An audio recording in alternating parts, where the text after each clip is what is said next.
Hi. ఈరోజు మనము విష జ్వరాల గురించి తెలుసుకుందాం. విష జ్వరాల్లో ముఖ్యమైనది ఇప్పుడు మనం పట్టి పీడిస్తుండే వ్యాధి డెంగ్యూ వైరస్. డెంగ్యూ జ్వరం. డెంగ్యూ జ్వరం అనేది ఒక వైరస్ నుంచి సంక్రమించే వ్యాధి. నేను పీజీ చేసే రోజుల్లో ఒక కుర్రాడు అడిగాడు నన్ను, వాడికి డెంగ్యూ వైరస్ వచ్చింది. సార్ నాకేం జ్వరం అని అడిగాడు. నీకు డెంగ్యూ జ్వరం రా అన్నాను. ఇదేంటి సార్ పేరే వెరైటీగా ఉన్నది, అసలు ఏంది అది అంటే నేను వాడికి రీసెర్చ్ చేసి వివరించాను. అప్పుడు నాకు తెలీదు డెంగ్యూ వైరస్ అనేది ఆఫ్రికన్ కిస్వాహలి అనే భాష నుంచి బయటపడింది. వాళ్ళు అప్పట్లో డెంగ్యూ వైరస్ ఎఫెక్ట్ అయినప్పుడు, డెంగ్యూ జ్వరం వచ్చినప్పుడు నీళ్ళుకుపోతుండేవాళ్ళంట.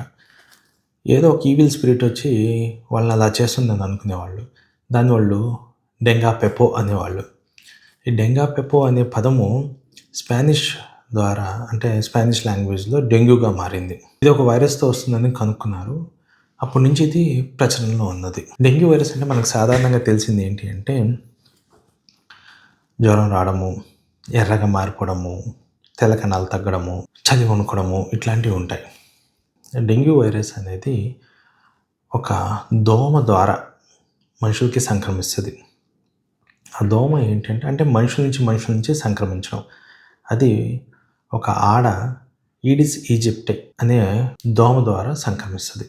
ఇవి ఎక్కడ పెరుగుతాయి ఈ దోమలు అంటే ఎక్కడైతే నీరు నిల్వ ఉంటుందో, మనం పూల కుండీల దగ్గర, కాలువల్లో నీళ్ళు, ఇంట్లో బయట పాత టైర్లు ఉంటే టైర్లో నీళ్ళు చేరడము, చిన్న చిన్న మురుగుంటల్లో నీరు చేరడం, అంటే ఓపెన్ వాటర్ సోర్స్ స్టాగ్నెంట్గా ఉంటాయి, నిలబడిపోయి ఉన్న నీరులో ఈడిస్ ఈజిప్టే గుడ్లు పెట్టడము, అవి పెరగడము, వాటి నుంచి మనకు సంక్రమించడము, ఈడిస్ ఈజిప్టే మస్కిటోస్ వచ్చి మనకు కుట్టడం, అవి వాటి పొట్టలో పెరగడం, మళ్ళీ మనల్ని కుట్టడం, ఇలా మనిషి ఒకరి నుంచి ఒకరికి స్ప్రెడ్ అవుతూ ఉంటుంది.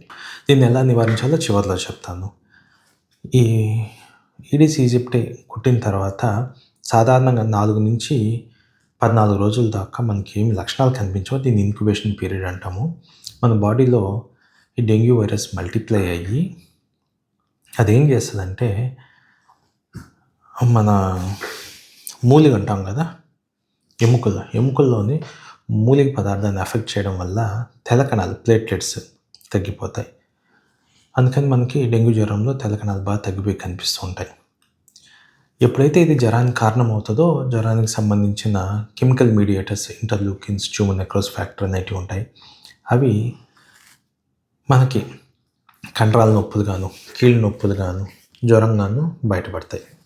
ఈ డెంగ్యూ వైరస్ ప్రొడ్యూస్ అయ్యే కెమికల్ మీడియేటర్స్ వల్ల మన కండరాలు విపరీతమైన నొప్పులు, అసలు ఎముకలు విరిచినట్లుగా వస్తుంది.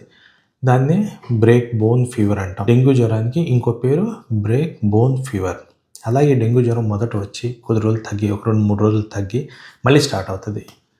దీన్నే శాడిల్ బ్యాక్ ఫీవర్ అంటారు. సో ఇన్ని పేర్లు అనమాట డెంగ్యూ జ్వరానికి. సాధారణ డెంగ్యూ జ్వరం వచ్చినప్పుడు చాలా మందిలో అంత సీరియస్ అయితే కాదు, కొంతమంది చాలా సీరియస్ అవుతుంది, ప్రాణాల దాకా కోల్పోయే అవకాశం ఉంటుంది. దాన్ని డెంగ్యూ షాక్ సిండ్రోమ్ అంటాం, డెంగ్యూ హెమరేజిక్ ఫీవర్ అంటాం. ఈ రెండు కానీ మనం త్వరగా పసిగట్టినట్లయితే మన ప్రాణాలు మనం కాపాడుకోవచ్చు అన్నమాట.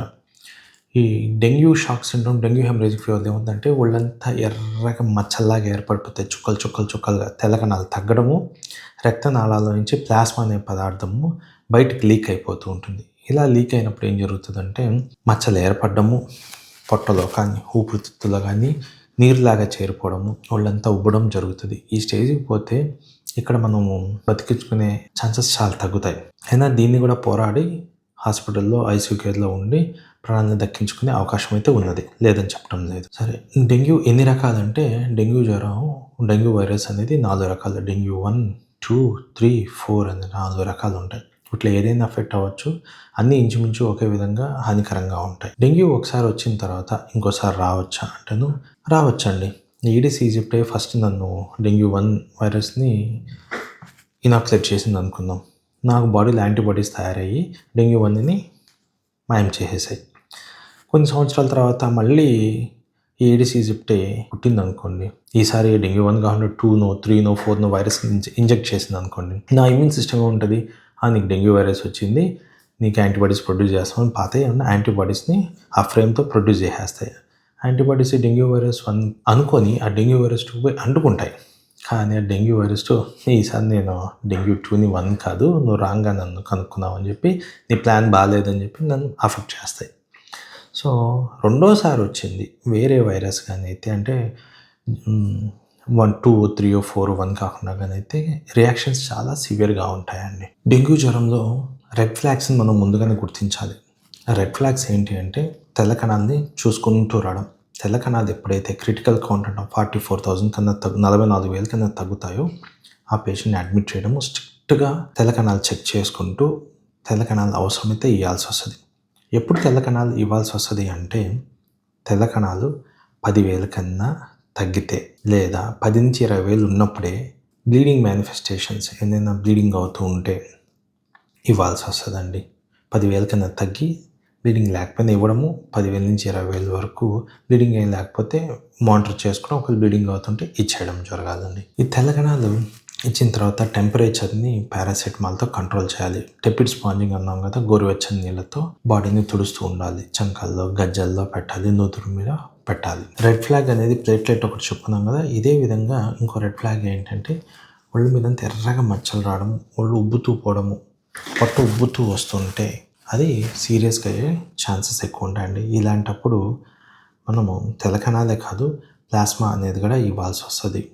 ఇలా ఇచ్చినట్లయితే మనిషి ప్రాణాన్ని కాపాడుకునే అవకాశం ఉంటుంది. డెంగ్యూ జ్వరము హానికరమైందే. మనం చేయగలిగింది ఏంటి అంటే ఒక బాధ్యత కలిగిన పౌరుడిగా ఈ వీడియో ద్వారా నేను మీకు చెప్పాలనుకుంది ఏంటంటే, మనం ఈ డెంగ్యూ వైరస్ మీద ఒక బాధ్యత వహించాలండి. ఎలా అంటే మన ఇంటి చుట్టుపక్కల ఉన్న నిల్వ నీరు ఎక్కడైతే ఉంటుందో, చిన్న చిన్న పూల కుండీల్లో కానీ, చిన్న చిన్న నీటి మడుగుల్లో కానీ, టెంకాయ చుప్పల్లో కానీ, అరిగిన చుప్పుల నీళ్ళల్లో కానీ, చిన్న చిన్న గుంటల్లో నీరు కానీ నిల్వ ఉంటే ఆ నీరుని వెంటనే నాశనం చేసేయాలి.